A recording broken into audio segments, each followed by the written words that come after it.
Ngurira hugushidikanya nyibutsa buri sezerano ijambo ryawe rinsindira ubwoba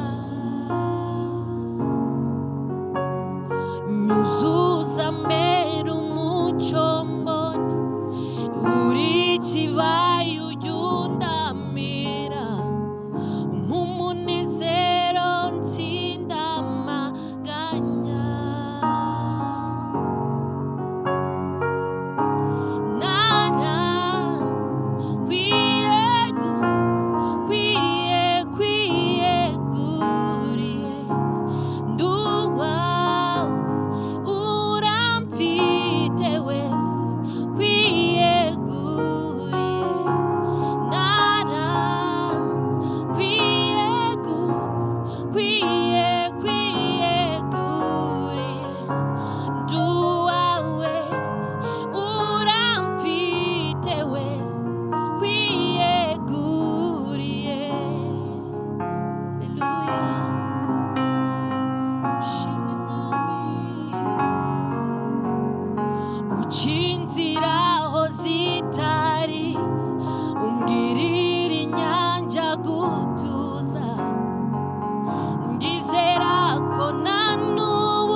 Tubaha ikaze kuri Harvest Bible Fresh Rwanda, itorero ryanjye n'umuryango wanjye, itorero ryawe n'umuryango wawe. Itorero ni umuryango. Uyu ni umwanya mwiza aho tugeze ku munsi ubanziriza umunsi wa nyuma w'iminsi 40 y'ubuzima bufite intego, aho tumaze iyo minsi twifashe igitabo cyanditswe na Pastor Rick Warren kivuga ngo ubuzima bufite intego. Ikibazo nyamukuru ikibazo cyabaje cyaravuga ngo isi nyibereyeho iki. Uyu munsi wa 39 umutwe w'ikigisho uravuga ngo kuringaniza intego z'ubuzima bwawe. Kuringaniza intego z'ubuzima bwawe. Tumaze abakurikiranye iki gitabo twabonye intego 5 muri iki gitabo z'ubuzima bwacu, ariko intego nyamukuru turaza kubona irenze izo zose n'ugwesha Imana icyubahiro. Haleluya. Nkuko muri Harvest bivuga ko tubera gwesha Imana icyubahiro dusoza inshingano nkuru twasigiwe na Kristo mu mwuka w'itegeko risumba yandi. Iki gitabo nacyo gisoza kitwereka ko intego iruta izindi ari uguhesha Imana icyubahiro. Ariko kugira ngo duheshe Imana icyubahiro neza, akaba ari ibintu bitanu dusabwa gukora. Nibyo tugiye kureba uburyo byaringanizwa, uburyo waringaniza ibyo bintu bitanu kugira ngo ubeho ubuzima bufite intego kandi uhesha Imana icyubahiro. Reka dusome Abefeso ibice 5 umurongo wa 15. Abefeso ibice 5 umurongo wa 15. Uyu ni umurongo turaza kuzirikana kuri uyu munsi wa 39 mbere yuko tuvuga ku bintu bitanu biranga ubuzima bufite intego cyangwa se byerekana ko dufite ubuzima bufite intego. Reka tubanze dusome Abefeso ibice 5 umurongo wa 15. Nuko mwirinde cyane uko mugenda, mutagenda nk'abatagira ubwenge, ahubwo mugende nk'abanyabwenge. Haleluya. Kugira ngo tubashe kuringaniza intego z'ubuzima bwacu, birasaba ngo tumenye izo ntego. Iki gitabo cya Pastor Warren cyatweretse ko Imana mu butumwa bwiza bwa Yesu Kristo yaturemye igamije ko dukora ibintu bitanu bikubiye mu mirongo 2 hano kuri Harvest Bible Fellowship Rwanda twese tuzi kandi tugenderaho. Igice cya mbere ni Matayo 28 kuva ku murongo wa 18 kugeza kuri 20, aho dusanga inshingano nkuru. Aho Yesu avuga ngo nahawe ubutware bwose nuko mugende mu mahanga yose muhindura abantu kuba bigishwa. Abantu tubahindura kuba bigishwa dukora ibintu bigera nko kuri 3: kugenda, tukagenda tukabwiriza, tukabatiza, twarangiza tukabigisha kwitondera ibyo Yesu Kristo yavuze byose. Undi murongo dusangamo izindi ntego ni muri Matayo 22 uhere kuri 36 twamanuka aho Yesu avuga ko utegeko risumba yandi. Ukundisha Uwiteka umutima wose n'ubwenge n'imbaraga, nurangiza ukunde mugenza nkuko wikunda. Pastor Warren rero agaragaza yuko hari amahame cyangwa se intego 5 zikubiye mu ko iya mbere no gukundisha Imana umutima wawe wose. Gukundisha Imana umutima wawe wose niyo ntego ya mbere y'ubuzima bwawe. Muri make ibivuze no kuramya Imana, no guhesha Imana icyubahiro. Gukundisha Imana umutima wawe wose, iyo niyo ntego ya mbere y'ubuzima bwawe. Waremewe naremewe gushimisha Imana mu buzima bwacu bwose tuyiramya. Iyo kuramya Imana ni ukuyiyegurira, ni ugukora ibikorwa byose binezeza, aho niho bigaragaza ko ukunda Imana. Intego ya kabiri y'ubuzima bwacu, ukunde mugenzi wawe nk'uko wikunda wowe ubwawe. Ntushobora kuvuga ko ukunda Imana ngo kandi wanga abantu Imana yagize ute yaremye. Niba ukunda Imana uzakunda n'abantu bayo, ababi n'abeza bose uzabakunda kuko ari ibiremwa by'Imana. Gukunda bagenzi banjye nk'uko nikunda, kuko iyo nikunze nakira Kristo Mwami n'Umukiza, yamara kugera mu buzima bwanjye nkamenya ko yambabariye, nanjye nkababarira abandi, nanjye nkihanganira abandi, nanjye nkagira neza abandi nk'uko Yesu yangiriye neza. Haleluya. Intego ya mbere y'ubuzima bwacu ni ugukundisha Imana umutima wacu wose. Kundisha Uwiteka umutima wawe wose. Intego ya kabiri, ukunde mugenzi wawe nkawe ubwawe nk'uko wikunda. Intego ya gatatu, mugende muhindura abantu kuba bigishwa. No guhindura abantu kuba bigishwa ba Kristo. Iyo ukunze umuntu wifuza ko nawe yagera ku byiza wagezeho. Niyo mpamvu umuririmbyi yararimbye indirimbo nkunda avuga ngo numara kumwemera nk'umukiza wawe uhamye mu bandi ibyo agukoreye. Abantu bakunze kuririmba iyo ndirimbo ngo ibyo yagukoreye, oya, uhamye mu bandi ibyo agukore ako kanya kimara kwinjira mu buzima bwawe, genda ubwira abandi ko Yesu agira neza.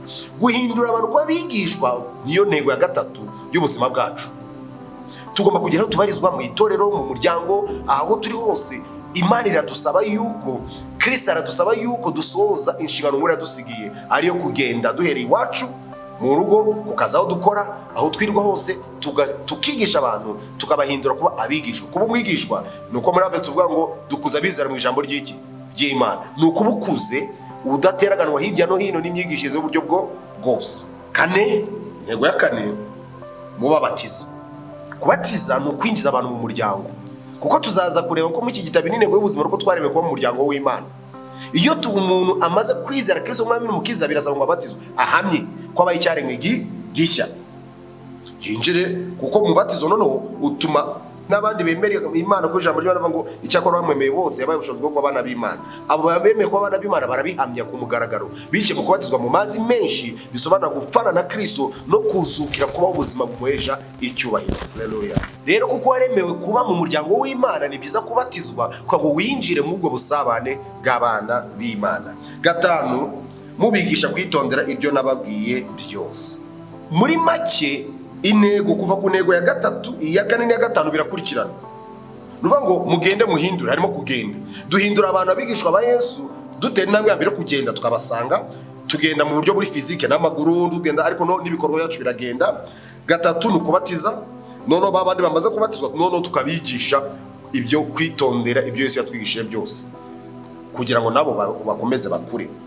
Ibi byose uko ari bitanu: gukunda Imana n'umutima wose, gukunda mugenzi wawe, guhindura abantu kw'abigishwa, kubatizwa ukinjira mu muryango w'abana b'Imana, no kwigisha abantu kwitondera ibyo Yesu yigishije byose. Kugira ngo tubikore neza bidusaba ko tugira itsinda ryiga Bibiliya tubarizwamo. Hano muri Habits tubyita umuryango fatizo. Rero niyo mpamvu niba nta muryango fatizo ubamo, uru rugingo ruri kwitandukanya n'izindi ngingo. Uri inyamaswa, intare mu ishyamba, intare iri guhiga iratontoma, yitontomye inyamaswa ziratatana. Inyamaswa intare yica ni ya yindi yasigaye iri yonyine yavuye mu zindi. Iyi nyamaswa iri kumwe n'izindi biba bigoye ko indi nyamaswa ikomeye yasigaye yikuramo. Satani niko akora, akenshi atatanya abantu. Hari abantu benshi cyane batemera kubana n'abandi mu muryango fatizo mu matsinda kwiga Bibiliya, kuko Satani ari kubereka ko bo barakomeye, ese bo ni beza, ese bo ni abakiranutsi. Wagwe mutego wa Satani, icyo gihe batangiye kukujyana ku ruhande azagutsinda. Ariko ngo biriva ngo turatyazanya mu muryango fatizo, handi muri tsinda twiga Bibiliya turakomezanya, tugashyira mu bikorwa za ntego 5 z'ubuzima bwacu. Haleluya. Imana rero gushoboze kugira umuryango fatizo ubarizwamo. Ikindi cyagushoboza gukora ibi bintu kubishyira mu bikorwa, usibye kugira itsinda ryo kwiga Bibiliya ubarizwamo ritoya, ugomba kugenzura kenshi urwego uhagazeho mu bugingo bwawe. Ijambo ry'Imana rivuga ngo twakwisuzuma ntitwagirwaho n'iki n'urubanza. Kwisuzuma bituma iyo ugiye mu bandi utababera ikigusha, kubera ko uzi ukomeze. Niyo mpamvu akenshi niyo turi mu masengesho, mu byumba by'amasengesho haba umwanya uvuga ngo reka twature, no kugira ngo nibura mu guterana kwawe, mu busabane bw'abana b'Imana hatagira inkomyi, utabera abandi inkomyi. Niyo mpamvu nkeneye kwigenzura kenshi, nawe ukigenzura kenshi kugira ngo urebe aho uhagaze mu bugingo bwawe. Iyo ni ubundi buryo bwagufasha kuringaniza intego z'ubuzima bwawe, kugira ngo uziringanize neza. Ukeneye mu bikorwa, ukeneye umuryango fatizo ubarizwamo, ukeneye itsinda ryiga Bibiliya ubarizwamo. Kabiri, ukeneye kwigenzura, kugenzura ubugingo bwawe, ukisuzuma kugira ngo umenye urwego uhagazeho mu gakiza. Gatatu, gerageza ugire ahantu wandika amasomo ugenda wiga buri munsi, mu rusengero, mu muryango fatizo, mu buzima, mu bigeragezo wanyuzemo watsinze, kuko twabonye ko kugaragaza tuzageragezwa, ariko twaremeye kuba watsinze. Haleluya. Gira ahantu wandika, ntabwo ari itegeko mu agenda, wagira agakayi, wagira ahantu wandika kugira ngo ayo masomo ajya gufasha nawe kugira ubuhamya usangiza abandi. Gira ahantu wandika rero uko ugenda utera imbere mu mibereho yawe ya buri munsi. Icya kane aricyo cya nyuma mu bijyanye n'uko washyira mu bikorwa zino ntego 5, nuko ugomba kubibwira abandi. Genda ugeze ku bandi ubutumwa bwiza. Numara kumwemera nk'umwami n'umukiza wawe, hamya mu bandi byo agukoreye. Yesu ni mwiza, yaradukunze aradupfira, arangije mugende mubwire n'abandi nabo ko mbakunda. Rero niba nawe wumva ko Yesu agukunda, genda ubwira abandi. Icya nyuma, ikiruta intego ya byose ni icyubahiro cy'Imana. Intego ya byose ni icyubahiro cy'Imana. Impamvu turiho, impamvu Imana yaturemye, impamvu Yesu yaje agapfa, n'impamvu Yesu azagaruka gutwara itorero, ni kubw'icyubahiro cy'Imana. Niyo mpamvu ibyo twakora byose, niba bitagamije guhesha Imana icyubahiro, twaba turi kurera ubusa. Kuba mu itorero, guhindura abantu kw'abigishwa, kubatizwa, gukunda bagenzi bacu, gukunda Imana, ibyo byose bigomba kujya bikujya ku gasongero kamwe kitwa guhesha Imana icyubahiro. Guhesha Imana icyubahiro ni ugukora ibinezeza Imana. Guhesha Imana icyubahiro ni ukwiramya. Guhesha Imana icyubahiro ni ukubaho ubuzima uvuga ngo ubu buzima nibwo Imana yagize ute, yandemeye kuba uyiramya, yandemeye kuba mu muryango wayo, yandemeye kuyikorera, yandemeye kuyiramya, yandemeye kuba mu busabane bw'abana bayo. Niyo mpamvu ngomba kuyikunda, nkakunda bagenzi banjye, nkababwiriza ubutumwa bwiza, nkabatizo, nkaba mu itorero. Ikiruta byose nkakomeza kwigisha abantu kwitondera ibyo Kristo yagize ute, yigishije. Zirikana ko ikiruta ibindi byose ni ukubaho ubuzima buhesha Imana icyubahiro. Uzaba uringanije intego z'ubuzima bwawe neza, nubaho ubuzima bunezeza Imana, nubaho ubuzima buhesha Imana icyubahiro, nubaho ubuzima uvuga ngo aya maturo, aka kazi, kujya gusenga mu muryango fatizo, aba bana Imana yamaye, uyu mugore, uyu mugabo, mbanye nawe mu buryo Imana ishaka ko mbaho, mu buryo bunezeza Imana, uzaba uyinejeje. Reka turebe ingingo y'umunsi. Intego y'ubuzima bwanjye kuri munsi wa 39, gutekereza ku ntego y'ubuzima haravuga ngo ingingo yo kuzirikana hahirwa abaringaniza intego z'ubuzima bwabo. Dusubiremo, ingingo yo kuzirikana haravuga ngo hahirwa abaringaniza intego z'ubuzima bwabo. Tubonye intego 5 tugomba kuziringaniza. Kuziringaniza ni ukuzizana tukazikubira mu ijambo rimwe yuko tugomba kuba ubuzima buhesha Imana icyubahiro.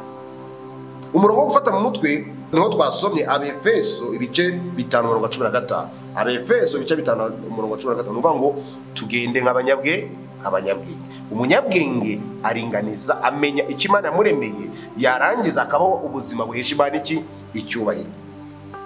Ikibazo cyo gutekereza, muri iyi mirongo 4 twabonye, ni iyihe ngiye gutangira gukora? Muri iyi mirimo 4 twabonye, imirimo 4 twabonye: kuba umuryango ufatizo, kwigenzura, kwandika amasomo wiga no kwigisha abandi. Nibyo 4 twavuze. Ni ibihe ngiye gutangira gukora kugira ngo ngume muri gahunda kandi ndinganize ziriya ntego 5 z'Imana ku buzima bwanjye? Hano nakubwira ngo ntagire n'imusiga.